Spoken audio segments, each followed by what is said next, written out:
fresh na ng ano ko, ng fest kahit walang ligo pa. Nakakalbo ako dito guys, no? Ayan, so andyan ang aking Junakis. Mommy is all alone today.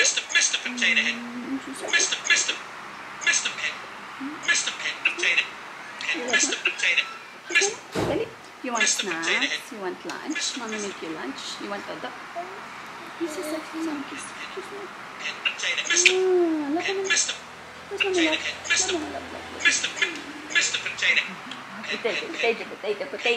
Potato. Yan. Pinapaano ko lang siya guys ng laptop at kailangan ko magluto. Lumalabas ako mag-isa guys. May arthritis ako dito guys, so sakit ng ano ko. By the way, mapapakita ko sa inyo. May ano ako, plancha. Ang cute-cute ng plancha ko. Tinan nyo. This one. Ayan. O, see? Napaka-aesthetic. Very cute. Hoodek yan siya, guys. 2-in-1 to siya, actually. Pwede siyang plancha. At the same time, pwede rin siyang steamer. Tapos, ayan. Digital pa yan siya, guys. Yung steamer. Ito, meron na siyang fringan to. Lalagyan mo lang yan ng tubig. Tapos, yan dito. Yan. So, steamer na siya. Tapos, pag i-on mo siya, 1. Ito, pwede mong i-change yung heat 2, 3, 4, hanggang 5 yan. Tapos napakamagaan niya lang. Sobrang aesthetic. Ang cute. Tapos off mo siya. Tapos may sarili pa siyang lagayan. Cute be. Sobrang ganda niya. Ayan yung mga pinaplansya ko kasi may ipopost ako na maxi. Maxi dress. Grabe ang init ba sa Iloilo? 43 degrees. Okay lang ito. Basta wag lang magba-brown out talaga. Hindi talaga kaya. Pag nag-brown out, init. So, lutuin ko na. Magluto kami ng sardinas. Sinabawang sardinas ang aming ulam.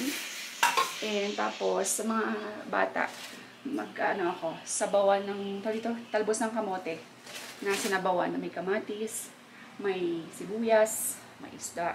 Yan. So, kung may isda ako. Kung walang isda, sinabawan lang sila.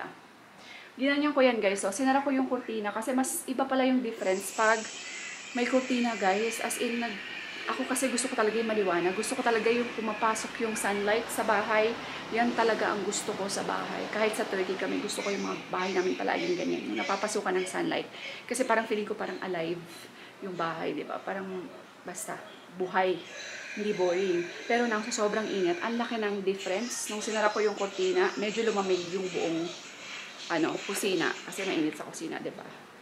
Kaya lang yung kurtina kasi namin dito sa sala is ganyan siya, diba? Ito yung aso namin, oh. Sobrang init yan. Malamig kasi yung tiles, diba? So, hinahayaan lang naman siya para kahit paano malamigan. Ay, ang cozy, oh. Pag ganyan. Oh, diba? Ang cute-cute niya talaga, guys. Very cute. Hudekt. Sa mga may gusto nito ha, sa bet, ilalagay ko yung shop, ilalagay ko yung link sa aking comment section. I-check nyo dun guys kung saan ko siya nabili. Sa Shopee ko to siya nabili. So, i-click nyo lang yung link na yan para try nyo ang click. Ayan, so luto na tayo ha. Yung paldo ko, nainig ka na. Si Papa lumabas, bumili ng sardinas kahit na may anong kalo pa sa Tagalog ganiyan. Sombrero. Nafe-feel niya pa rin daw yung parang may baga daw yung ulo niya, sobrang init. 44, 45 yata ngayon pa, no? Sa ano?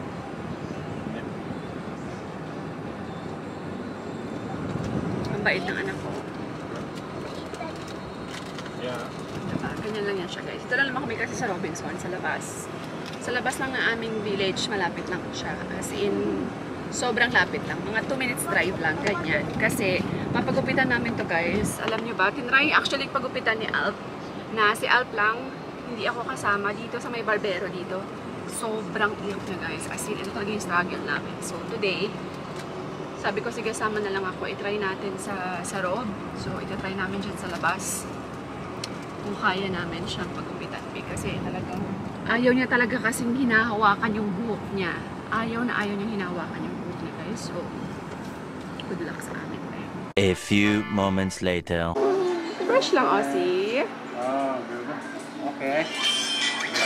Okay, and now if you want to make this Up to you. Everybody's expecting the chill. It's okay. It's okay.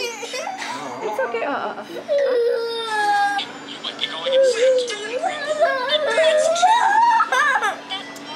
lang, fast. Dali, only bangs lang, bangs. See, your bangs is so long now.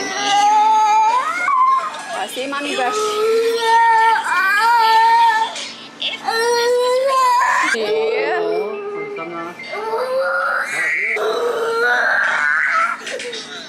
It's okay. Almost finished. You don't have. One eternity later. Yeah. See, better? Guys, kasi puro siya, ano tawag dito? Puro siya hair, so ayaw niya magpalagay ng damit. Sila niya. We're home mga besh. Hindi na ako nakapag-vlog. Sobrang na ano kami, na aligaga kami, nawindang kami kay Aryan. Tingnan mo, hindi tuloy masyado natapos yung ulo niya, mukha kang bao. Aryan, look at yourself, see? Aryan, who is this? Huh? Like, oh, It looks like a different person. yeah, show them. Ate, Arya, help him. Help. The next day. Oh, nakaligo na ako mga besh. Hindi pa ako nagsusuklay. Daling ko muna siya si Aryan sa labas kasi gusto niya na maglaro. Oh, wawa naman.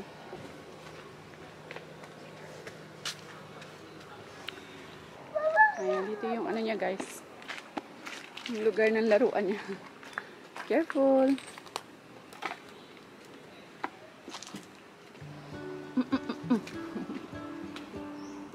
Mommy, fix your hair. See, guwapo na. Oh, look at yourself. Ayan, oh, look. Look. Oh, see? You're guwapo. Okay. Tulog si Alp, so nabuboard na tong isa sa loob. Labas ko muna. Board ikaw, bagong gupit, oh. Diba, namukha na naman siya babae. Ay, be careful here. Be careful. Who is that? Who's that kiss? Who is that? Sissy? No, who is that? Hi! Kiss naman ang gusto ko. Gigil ako eh. Gigil talaga ako eh. Gigil ako. Sino ba naman di mag-gigil dyan?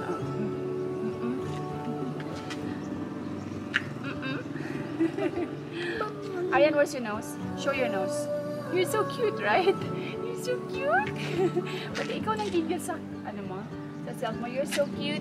I think I'm so cute. I'm so cute, cute, cute. Ayan, where's your nose? Show your nose. Nose. Nose.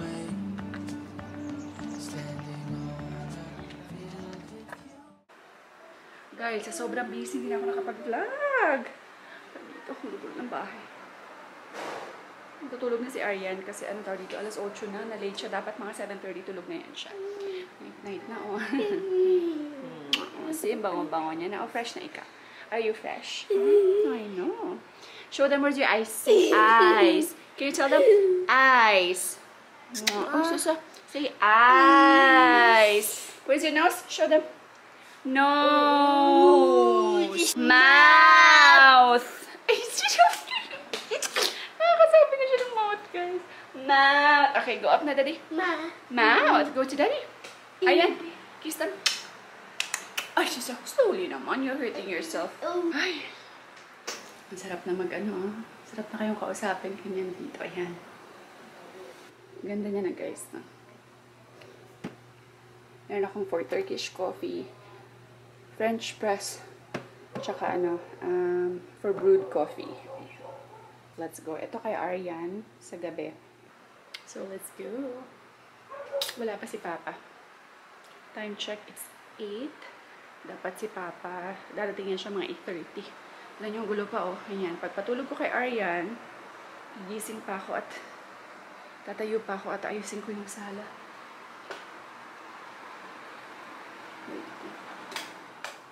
Let's go. So, ayan mga besh. End ko na tang vlog. Nandun na tayo sa taas, finally. I'm so happy kasi kahit pa paano na unti-unti ko nang napapaikli yung vlog ko, diba? For the past few vlogs, mga 2 vlogs before, hindi na ako inaabot ng parang 13 minutes yata. Hanggang 12 minutes na lang siya. So, ayan. Medyo napapaikli ko na siya. At okay to sa akin, guys. Kasi pas nakakapag-upload ako more kaya siya dun sa talagang fino-full ano ko talaga siya guys, yung full vlog for the whole day talaga na sa isip ko yung vlog ko dapat more than 20 minutes. So yun yung mindset ko kasi ginagaya ko yung ibang mga daily vloggers na yung mga vlogs nila kasi mga 30 minutes, yung iba 40 minutes, ganyan. So sabi ko, kung gagayahin ko yun kasi parang hindi ko talaga kaya, hindi kaya ng powers ko. Why not, sabi ko, paikliin ko na lang yung vlogs ko, tapos at least kahit pa paano makakapag-upload pa ako mga once every other day, o mga 4 times a week din yun, diba? Tapos, although maikli yung vlog, kahit pa paano, meron kayong update, diba? Meron akong updates for our daily happenings, ganyan, and maikli, pero mas often yung pag-upload ko. Mas marami akong ma-upload kasi madali lang siyang ma-edit. Anyway, so nakita nyo today, yung tawag dito, struggle namin kay Aryan. Struggle is real talaga. As in talagang nahihirapan kami kay Aryan today. Sobrang first time niyang umiyak ng ganun. Alam niyo, iyak na parang kinakatay na baboy, be. As in, grabe, sobrang talagang na-alarm lahat ng tao dun sa may barbershop. Kaya lang sabi namin, gusto sana namin i-stop ni Alp in the middle of yung paggugupit niya. Kaya lang sabi ko, no, let's just do this kasi andito na tayo. Yun, baka mahirapan pa kami, mas lalo kaming mahirapan. So, dapat, masanay siya sa ganitong setup na every now and then, every once in a while, we need to cut his hair. Diba? So, yun ang dapat niyang makasanayan. So, paglabas namin ng tawag dito ng barbershop, ayaw niya talaga magpalagay ng t-shirt. Siga, diba? Alam mo kung sinong maglakad. But, nung papunta na kami, nung medyo kumalma na siya, so, nilagyan ko naman kaagad siya ng t-shirt. Guys, kasi malamig po sa shopping mall. Malamig ang mall, diba? So, anyway, after that, umuwi na rin naman kami. By the way, Happy Mother's Day to everyone. Happy Mother's Day to everyone. Sa lahat ng mothers out there, sa lahat ng single moms, sa lahat ng mothers. So, ayan. God bless everyone. Stay positive and we will see you in the next vlog. Bye!